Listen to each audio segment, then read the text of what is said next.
Hello, my dear students. So, today we are going to start a new chapter, that is chapter number 30, Women in Islam. From the beginning, uh, we can see in our society that when we get a girl in the society, when a girl was born in the society, then most of the family is not happy.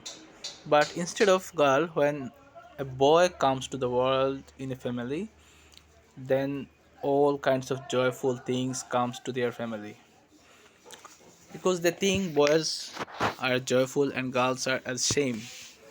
Girls are useless and workless. In this chapter we will discuss the history of the woman in medieval times. It is the first. Many societies have practiced female infanticides. It was practiced by the Roman until the 4th century. They regarded women as slave.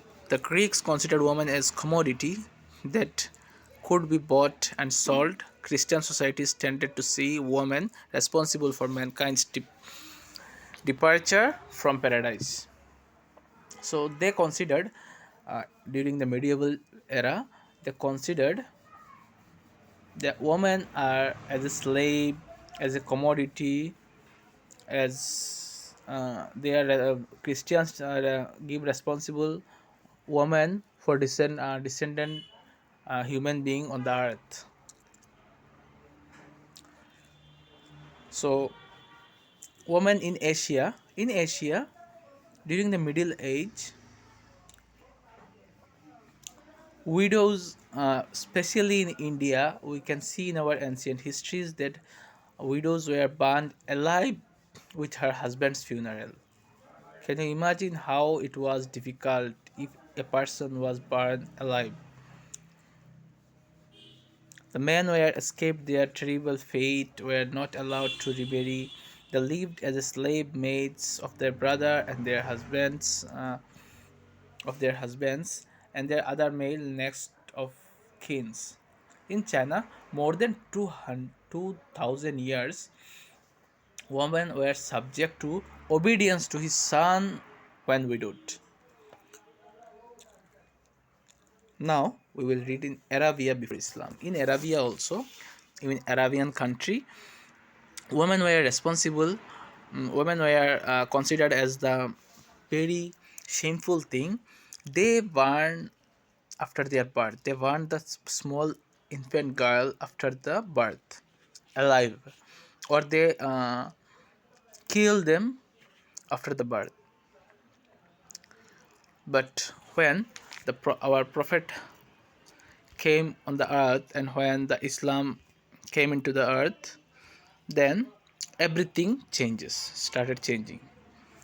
The Quran defines women roles. Quran gave protection to women to forbid the Bedouin custom of killing unwanted infant girls. It gave women share in family. Islam has given equal right to the woman, just like men. Though their works are different, of course, the works of man and woman are quite different. It's natural, but the right is equal, given by the Islam. Islam has given the right to property. Islam has given the right to do her own business. Even if a woman is doing business, her husband can't ask share from this. It is the right of woman given by the Islam. Islam has given the right to all the human being to acquire knowledge. In the hadith claims that all mu'min should acquire knowledge irrespective of male and female. So it is the right of the woman to learn, to get knowledge, to educate. Islam has given before 1400 years ago. And if we see, nowadays we can consider that London, European countries are more European countries are more developed, they are more educated than us. Up to the 19th century, women were not getting their own rights. Even if we see the most prominent university of Cambridge, the University of Cambridge did not give any kind of degree to the women up to the 1948. So can you imagine what was their society and what was the society given by the Islam? You can see many hadiths from the wife of our Prophet Sallallahu Alaihi Wasallam, Hazrat Aisha Raziallahu Ta'ala anha. She has given many hadiths, and we learn it whenever we read.